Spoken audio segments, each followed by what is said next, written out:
All right, Scotty, turn it on. Chapter 4. Yes, I'll have a potato. I've had many wives. I've had many lives. And if I see one fucking chive on this baked potato, I'll bash your fucking head in. That's one of my favorite inspirational quotes from one of my favorite philosophers, me, Whisp Turlington. That's from my best-selling philosophy book, Wisp's Way is the Right Way, available at all Albertsons checkout aisles across the country. That book was great, but this one I'm currently writing, hell, it's gonna be even better. And you can take that to the rock bank. Speaking of lives, when I mentioned it 2 paragraphs ago, I have lived many of them.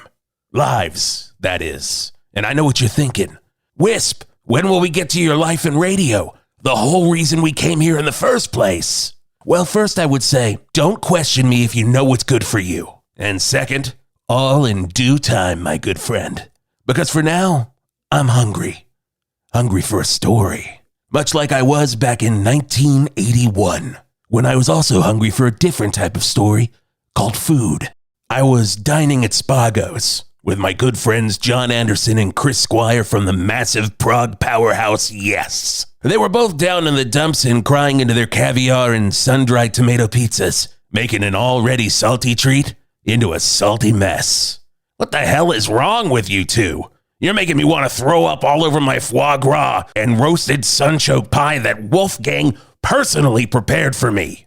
Now, between you and me, I was ready to throw it up anyways.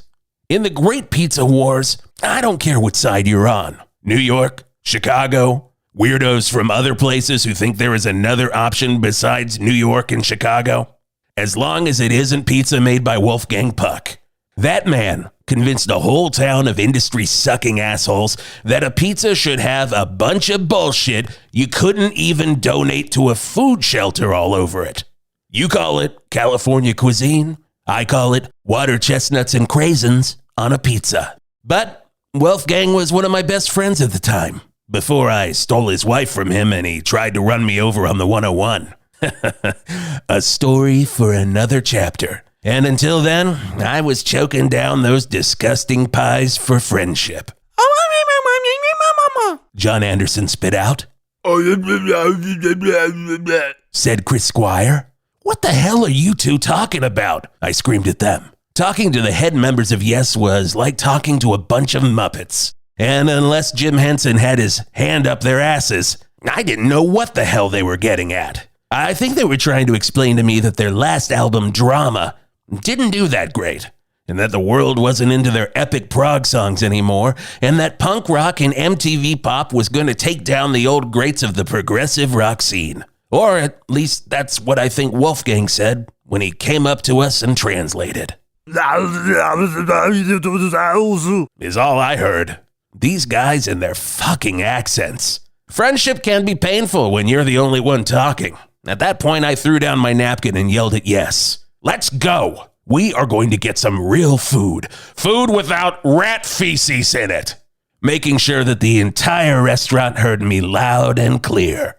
Between you and me, I was already eyeing Wolfgang's wife and setting the scene to destroy him down the line. But until then, he was one of my best friends, and I loved him until the end of time.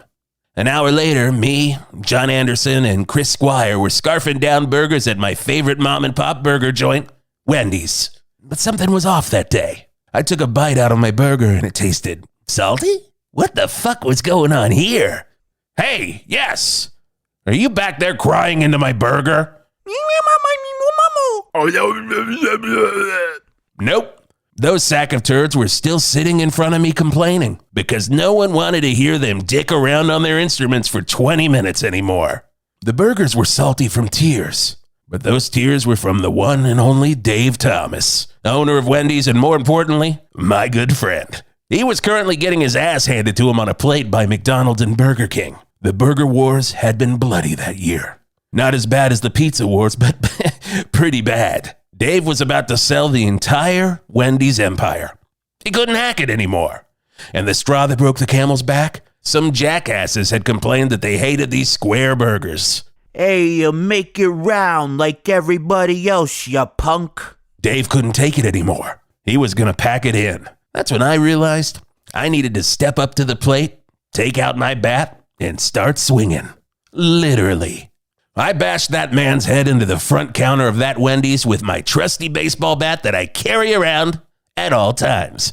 It's a dog-eat-dog world, and you always have to be ready to swing. That's another quote from my philosophy book, page 54, available at all fine Albertsons. And I self-quoted out loud as the blood from that unruly customer splattered all over Dave Thomas, John Anderson, and Chris Squire.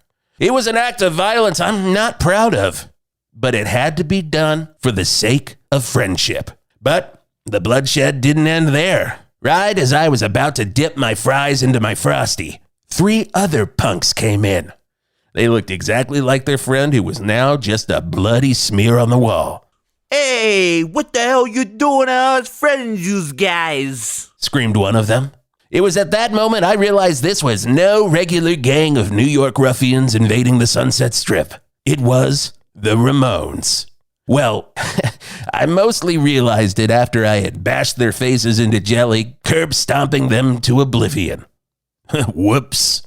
As I tore out Johnny Ramone's heart and showed it to him before he died, I heard a high-pitched squeal behind me. John Anderson was trying to tell me something.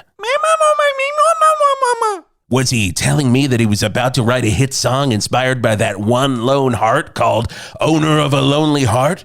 That would be so big that it would bring the 70s prog rock giants into the MTV generation? Maybe. Like I told you, could never understand a word out of that guy. Make sure it doesn't sound anything like you guys normally sound, I screamed at them. Again, I didn't know what they were saying. That is just something I would say to Yes all the time. You gotta be truthful with your friends. You just gotta be. "Hey, that heart looks like a big old baked potato," Dave Thomas said out loud. He wasn't wrong.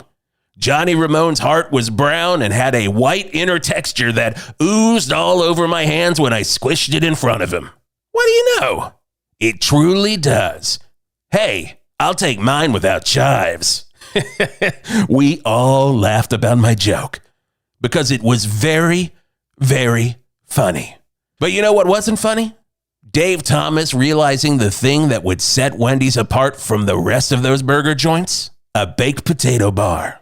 And that's why Wendy's is the #1 fast food burger restaurant in all of America. Don't look it up. You know that it's true. Yeah, that was one hell of a night. I saved Yes's career and the Wendy's franchise. Not to mention murdering all of the Ramones. Don't worry.